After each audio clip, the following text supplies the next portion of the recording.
Good day, everybody. It is currently the 9th of January 2012, right about 03 Universal Time for everybody watching here worldwide. And boy, do we have just a big mess of weather across the tropics today here in the Western Pacific. Let's break this down, each area, and what you're going to be expecting here.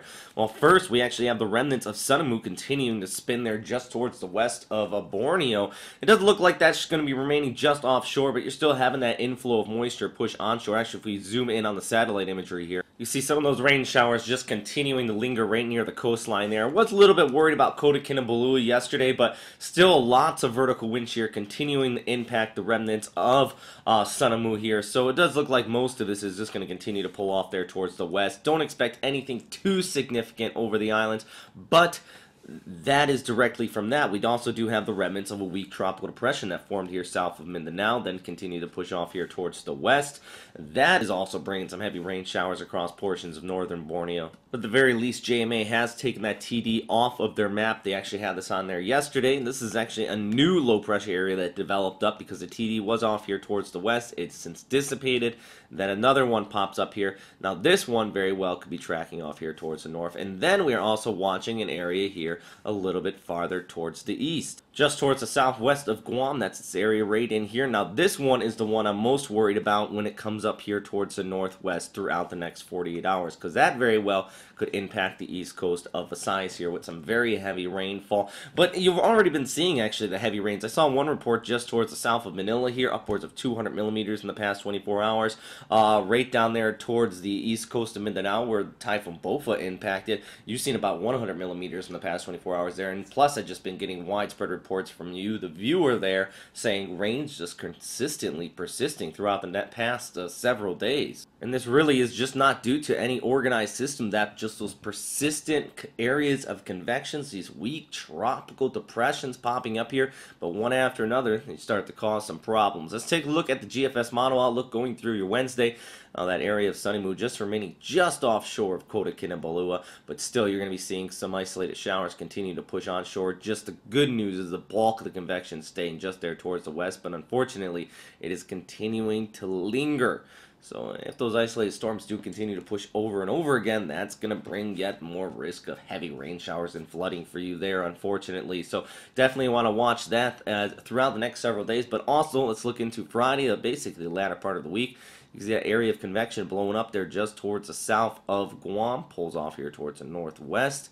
This is going into Thursday and then Friday, and then it pushes onshore there in and around Visayas, Lente area. You can see a very weak low pressure area popping up, and then it pushes across off there towards the west, remaining rather disorganized. But look at the amount of moisture here on Saturday. That is going to cause some problems as far as flooding. But good news, eventually going into Sunday, we do have a trough coming through here. That's going to grab this, pull it off there towards the north.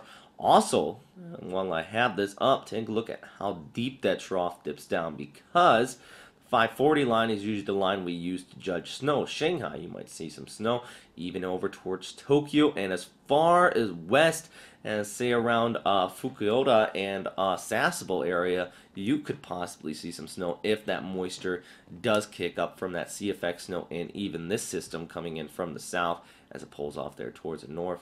Look at that moisture and those low temperatures. So that's definitely something we're going to be wanting to watch going through the weekend. Already, though, we are seeing some heavy snowfall across the northwestern portions of Japan. Actually, over 200 centimeters of snow base has been occurring here and is still on the ground. And then you have all that sea effect snow coming across. You have the northwesterly winds, about over 13 degrees Celsius is usually the difference you need between the air aloft and that sea surface. And, well, you have it here across much of the Sea of Japan, and thus we have that very heavy sea effect snow. But just one more look back down towards the south, and this is the GFS model outlook as far as the accumulated precip over the next 72 hours. You have that area coming in from the south, over 200 millimeters expected in much of the Philippines.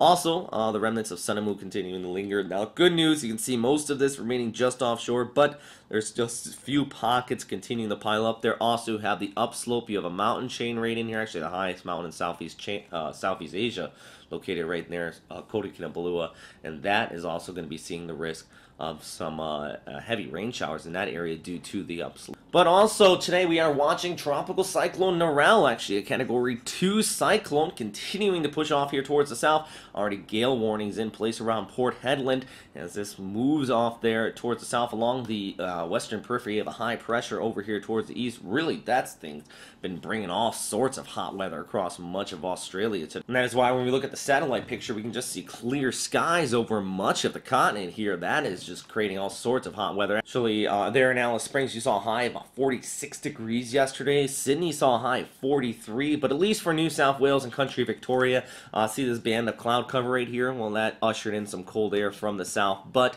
unfortunately, it is going to be warming back up. But you did see about a 20-degree drop there in Sydney. But also, we have the storm system here. Now, that's going to run along the western periphery of that high pressure, continue to drift down here towards the south, but I would not be surprised if the coast of Western Australia here does get affected by a very strong cyclone throughout the coming days. So definitely, if you want more information, I very well could be putting out another update tonight, but I would definitely check out Cyclone Chasers and 28 Storms, and of course, continue to check back in with the Bureau of Meteorology on more information on that. But that is all for right now, everybody. Thanks again for watching here at westernpacificweather.com. If you have any questions, comments, or suggestions, please post them in the comment box below. And also, thank you for everybody that replied to me the other day when I asked if anybody was actually watching. I noticed that a bunch of you actually did write, and you said you watched the video all the way through. And that's actually one of my big worries. By the time I get to this point, is anybody even still around? So thanks for watching, everybody. Stay safe out there, and have a great day.